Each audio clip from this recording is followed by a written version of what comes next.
This is Long Way to the Top, and I'm your host, Shane Bryan. In the words of the immortal AC/DC, it is harder than it looks.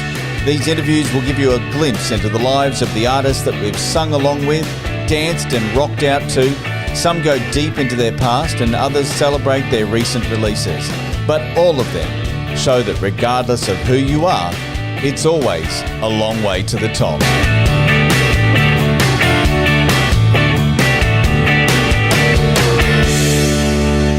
Welcome to Long Way to the Top. On this episode, I hand over the interviewing reins to well-known astrologer Jessica Adams as she speaks with Dave Vanian from the UK punk group The Damned on the eve of their Australian tour. A long-time fan of the group, Jessica decided to focus on the astrology of The Damned, and the full birth chart of The Damned can be found at the link in the description, along with tour dates around the country. Enjoy this special episode of Long Way to the Top with Jessica Adams, the Astrology of The Damned.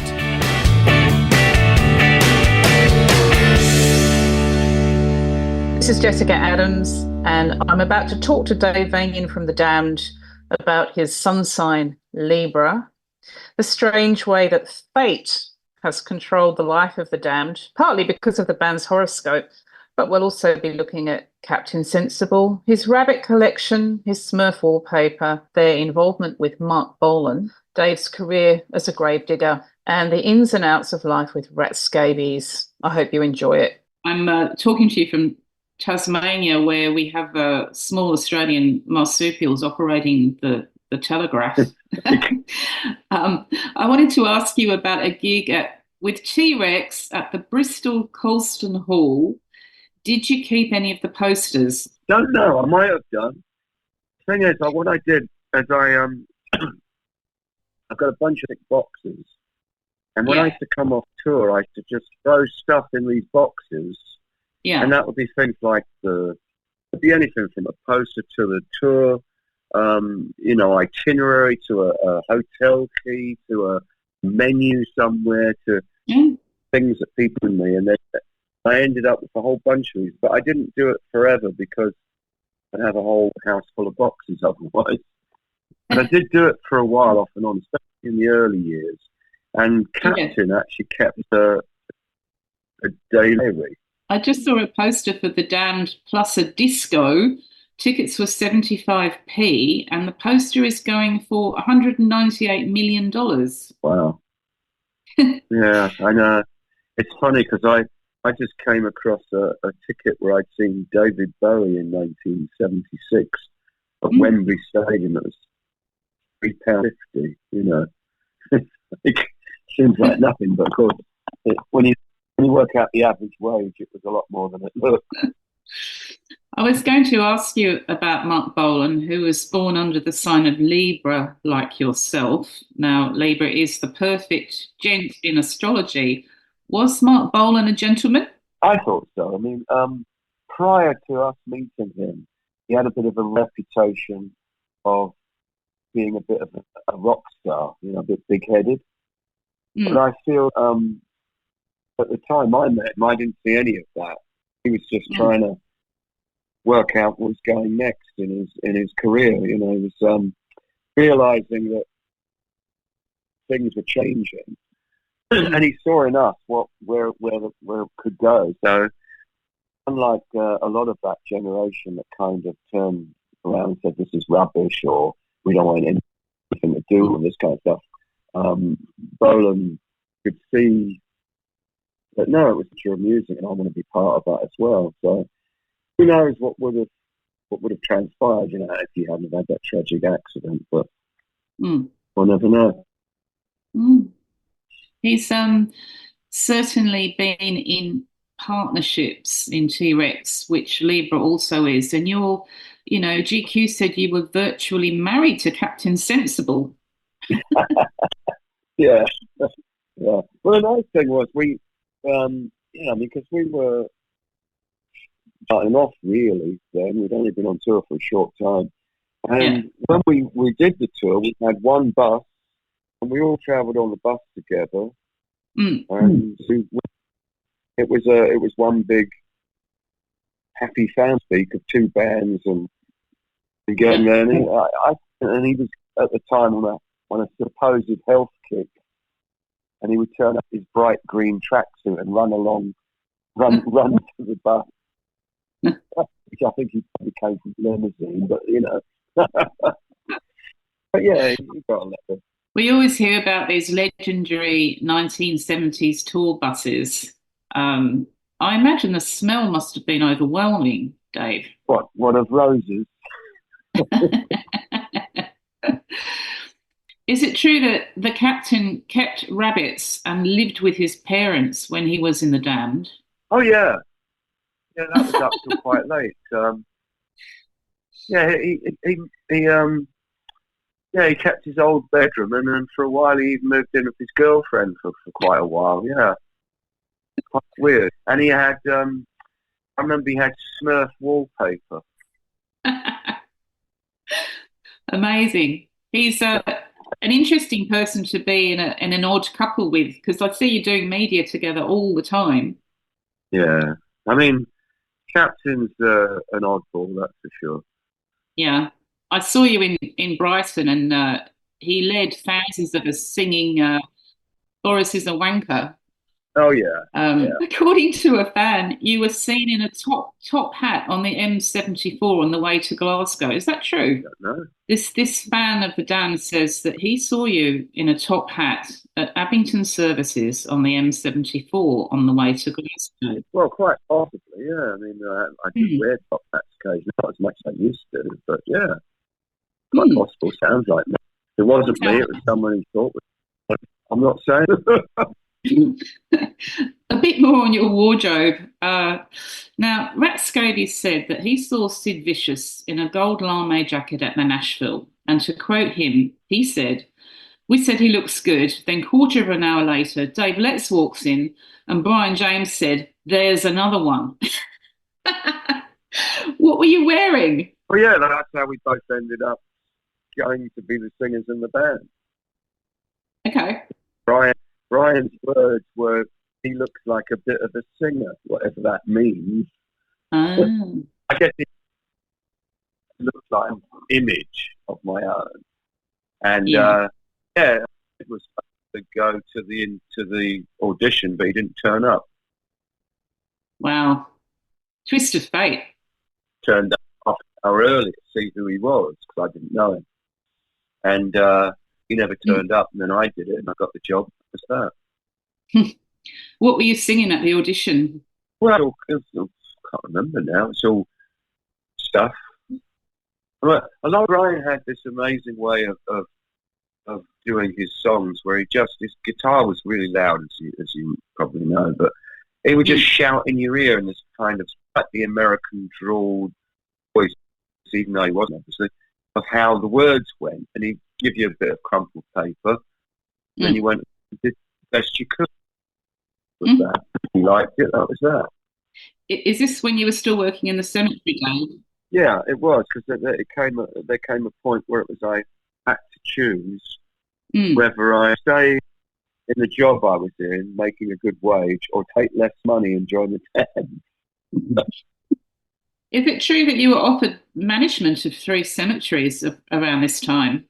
Yeah, they said if I stayed on, I would have got the house and the management side of it. Yeah, amazing. But I went there. I never went there to stay there. I went there as a intermediary job, because I could easily do the work and think about where I was going next in my life and get to London afterwards. You know. And you had to wear a donkey jacket when you worked in the cemetery? Oh yeah, I was very proud of my donkey jacket. It's quite a good look, actually, isn't it? It's a stylish item. Now they sell them for a bomb. Now, I'm going to set up a birth horoscope for the Damned. Would you say that the band was born on July 6, 1976? That was the gig with the Sex Pistols at the 100 Club. Yeah, that was the gig, but we'd been rehearsing earlier than that. The first gig we did was probably the Nashville rooms, I think. So much earlier. I mean, we'd been rehearsing for a while, for quite a few months. I mean, that was, because we'd been rehearsing earlier and doing sporadic stuff, but we didn't do any shows. That was I think that was the second show we played. Because I think the first one, it was the Nashville rooms. I'm not absolutely certain. I should know, shouldn't I? But I've got a feeling it was in that because they closed the curtains on us, expecting us to stop. They expected us playing, but instead I just pulled them open again, and we kept doing what we did. And I remember when one of the gigs back then, they said, "You've got to go and do longer. You've got to do more," because we came off and said, "But we've done the whole set. We don't know anymore. We just played the whole set again." But the set was 20 minutes long. And it was the album. It was everything that's on the album, but we played it so quickly, it was over. You know? Everything was so fast in 1976, and your music was so fast. Was it the drugs going around at the time, do you think, or was it just the heat of the summer? I think it was loads of things. It was youthful exuberance, you know, first time doing anything, and everything went quickly. You know, I mean, before you knew it, you'd been here, there, everywhere, and you were carried along literally on a wave of movement that you didn't have time to think about what you were doing even. But there was a lot of cheap around. Now, the captain said that a man named Ron Watts became your manager because he bought you a hamburger at the Wimpy. Yeah, kind of true. Yeah, kind of true. He also ended up drunk at one of the gigs, lying in front of the band on his back saying, "You'll never work again." I was going to ask you a bit about fate in the story of The Damned, because the captain wanted I Fall to be your first A-side, but the band got New Rose. That was his preferred song. That's what he thought should have been the single, yeah. Incredible. And Mark Bolan reviewed New Rose, didn't he, at the Melody Maker? Oh, yeah. That's right. Mark Bolan's publicity used to be above Stiff Records. And that's kind of how it all came about. Yeah. Us working there. Because with Chris Cossin with their people. P. Fallon and all those people, you know, that were responsible for working on those. And it seemed like a great idea, and then that's how it was born. And Mark was really into it because he dug the band and was trying to get hip, you know, and stuff, and work out, as I said, what he was doing next. That film clip is really interesting too, because it opens on scabies with the drums, and the camera doesn't actually go to you, the lead singer, for quite a bit. The thing is that film was done in the smallest environment you can imagine. It was live on stage in this tiny venue, and just with a guy with a handheld camera who was a little bit sloshed at the time. It was another one of those things where it was so quickly done, so far. And we didn't have a drum, anything that said what the band's name was, so I quickly painted up Get the Damned in that bloody sort of script on Rat's drums. And then because he didn't want an enclosed drum, he touched it. That had a great look to it, and that became part of his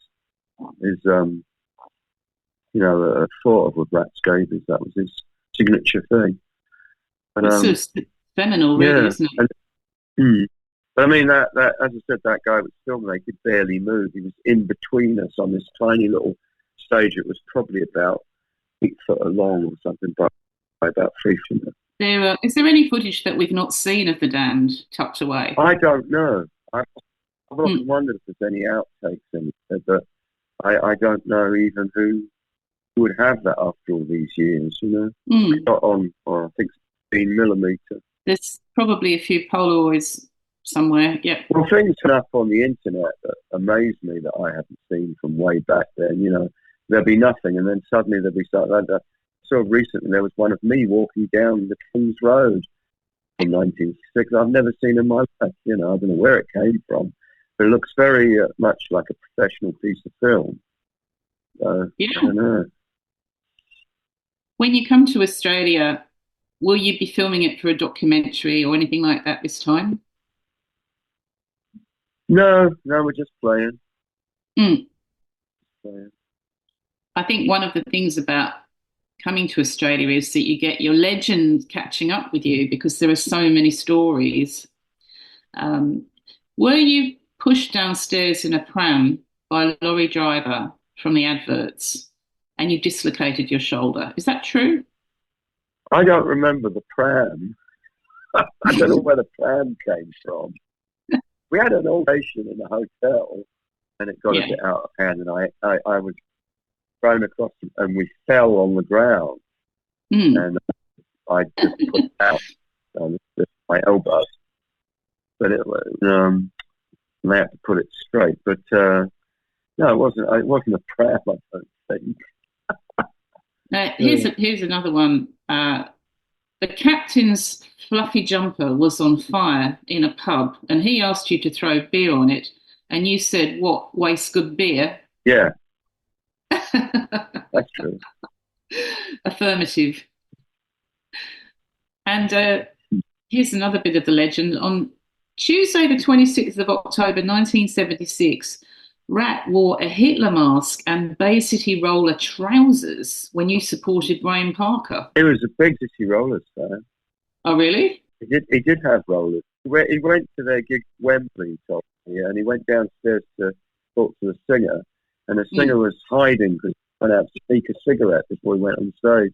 Here's another one. This can't possibly be true. You used to sleep in a coffin. No, that's what everybody said. Everybody asked me, and everybody assumed that I did. And I've never said that I didn't, and I've never said I have. I only said it'd be a little bit uncomfortable. There's not a lot of else. I did find a nice photo of you in a coffin, but you had your middle finger raised, so I assume that you were, alive and kicking at the time. That was because we got connected to some weird couple of guys who did a play at that venue, and we said we'd work on, they wanted us to do things on it. And then the night of the gig, it was the biggest shambles I've ever seen. They obviously didn't know what the hell they were doing, and the whole thing was a nightmare.